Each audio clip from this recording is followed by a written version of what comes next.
नमस्कार विद्यार्थी मित्रांनो, आपल्या डबल अकॅडमीच्या ई प्लॅटफॉर्मवर तुमच्या सगळ्यांचं स्वागत आहे। तर मित्रांनो, आजच्या व्हिडिओच्या माध्यमातून आपण जाणून घेऊयात इयत्ता 5वीचे विद्यार्थी कोणकोणत्या स्कॉलरशिपच्या परीक्षेमध्ये चुका करतात, ज्यामुळे या विद्यार्थ्यांना शिष्यवृत्तीची अमाउंट मिळत नाही आणि या विद्यार्थ्यांचा स्कोर सुद्धा वाढत नाही। त्यामुळे आज आपण या व्हिडिओच्या माध्यमातून हे जाणून घेणार आहोत। त्यामुळे हा व्हिडिओ तुम्ही शेवटपर्यंत नक्कीच बघितला पाहिजे। तर मित्रांनो, सगळ्यात आधी आपण बघत आपल्या डबल अकॅडमीमध्ये स्कॉलरशिपची बॅच इयत्ता 5वी आणि 8वीच्या विद्यार्थ्यांसाठी अवेलेबल आहे मित्रांनो, आणि 4थी आणि 7वी साठी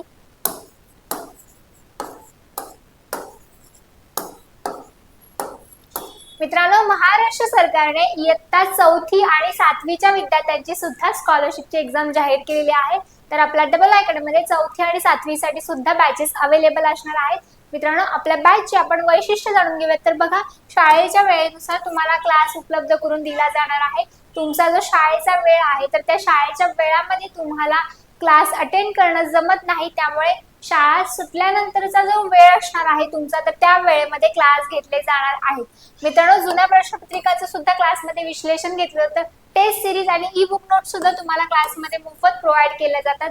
मित्रांनो, लेक्चर डिजिटल बोर्डवरती लाईव्ह असणार आहे आणि व्हिडिओ डाउनलोड करण्याची सुविधा आहे, त्यामुळे तुम्ही लेक्चर तुमच्या वेळेमध्ये तुम्ही कितीही वेळा तुम्ही बघू शकणार आहात। तर मित्रांनो, तुम्हाला बॅच बद्दल जर अधिक माहिती हवी असेल तर या नंबरवरती संपर्क करा 8010 45 77 60 आणि दुसरा नंबर आहे 9049353101 या नंबरवर सुद्धा तुम्ही संपर्क करू शकता। तर मित्रांनो, स्कॉलरशिपची एक्झाम काय असते, या एक्झामचं उद्दिष्ट काय आहे आणि ही एक्झाम कोणकोणत्या विद्यार्थ्यांसाठी असते, तर ते सुद्धा आपण या व्हिडिओच्या माध्यमातून जाणून घेऊयात। तर बघा मित्रांनो, स्कॉलरशिप परीक्षा ही विद्यार्थ्यांची बौद्धिक क्षमता, गणिती कौशल्य आणि भाषिक समज तपासणारी ही स्पर्धात्मक परीक्षा आहे आणि ही शालेय स्पर्धा परीक्षा आहे। म्हणजे याच्यामध्ये इयत्ता 4थी 5वी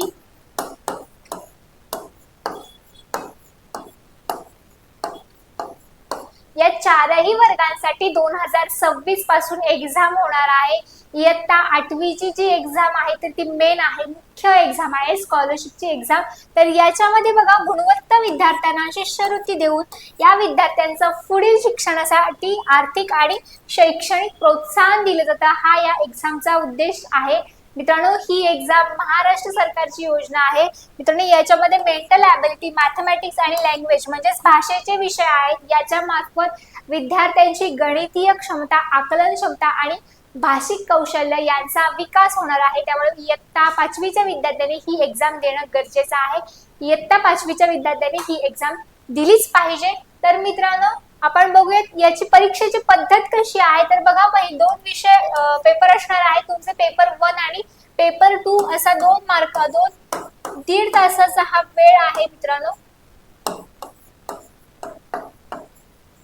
पेपर 1 आणि पेपर 2, पेपर 1 मध्ये तुमचा मराठी भाषेचा आणि तुमचा गणितचा पेपर, आणि पेपर 2 मध्ये तुम्हाला बुद्धिमत्ता चाचणी आणि तृतीय भाषा म्हणजेच तुमची जी इंग्लिशची भाषा आहे तर ती याच्यामध्ये होणार आहे। म्हणजे तुमचे बौद्धिक क्षमता चाचणी म्हणजे मेंटल ॲबिलिटी आणि शालेय क्षमता म्हणजे स्कॉलस्टिक ॲप्टिट्यूड, याच्यामध्ये तुमचे मराठी, गणित आणि इंग्रजी हे 3 विषय असणार आहेत। आणि दुसरा पेपर आहे तो म्हणजे बुद्धिमत्ता चाचणीचा, याच्यामध्ये तुमची आकलन क्षमता तपासली जाणार आहे। मित्रांनो, प्रश्न प्रकार बहुपर्यायी क्वेश्चन्स असणार आहेत याच्यामध्ये, आणि ही एक्झाम 1.5 तासाचा वेळ असणार आहे। याच्यामध्ये प्रत्येक पेपरसाठी 1.5 तास असणार आहे।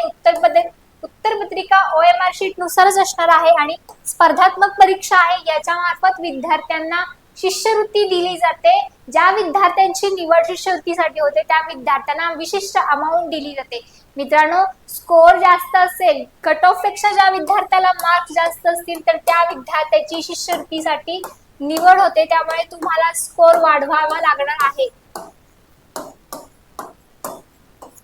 कट ऑफ पेक्षा जास्त मार्क्स या विद्यार्थ्याला जर मिळतील तर त्या विद्यार्थ्याचा याच्यामध्ये निवड केली जाणार आहे। म्हणून तुम्हाला तुमचा जो स्कोर आहे तो वाढवावा लागणार आहे। जास्तीत जास्त क्वेश्चन सॉल्व्ह करून तुमचा स्कोर तुम्ही वाढवला पाहिजे स्कॉलरशिपच्या एक्झाम मध्ये। तर बघा याच्यामध्ये कोणकोणत्या सामान्य चुका विद्यार्थी करतात ज्यामुळे विद्यार्थ्यांना शिष्यवृत्ती मिळत नाही। तर पहिली चूक आहे म्हणजे वेळेचं व्यवस्थापन न करणे। काही विद्यार्थी फक्त अभ्यास करतात, सरावच करत नाहीत, त्याच्यामुळे विद्यार्थी वेळेचं व्यवस्थापन म्हणजेच वेळ लावून पेपरच सोडवत नाही, त्यामुळे त्यांचं वेळेचं व्यवस्थापन सुद्धा होत नाही। तर ही पहिली चूक आहे। सर्व प्रश्नांना सारखा वेळ देऊन त्यांचे बाकीचे प्रश्न अपुरेच राहतात। तुम्ही जर वेळेचं नियोजन सराव जर करत असाल रोजच्या रोज तर तुमचा वेळेचं नियोजन होणार आहे आणि मित्रांनो तुम्हाला सगळ्या पेपरला सगळ्या क्वेश्चनला सारखाच वेळ देऊन प्रश्न अपुरे राहणार नाही, त्याची काळजी सुद्धा घ्यायची आहे।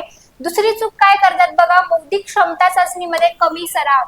हा जो पेपर आहे बुद्धिमत्ता चाचणीचा जो जास्त स्कोरिंगचा सब्जेक्ट आहे, याच्यामध्ये जर तुम्ही जास्तीत जास्त सराव केलात, एक्झाम्पल सोडवले तर तुम्हाला याच्यामध्ये यश मिळणार आहे।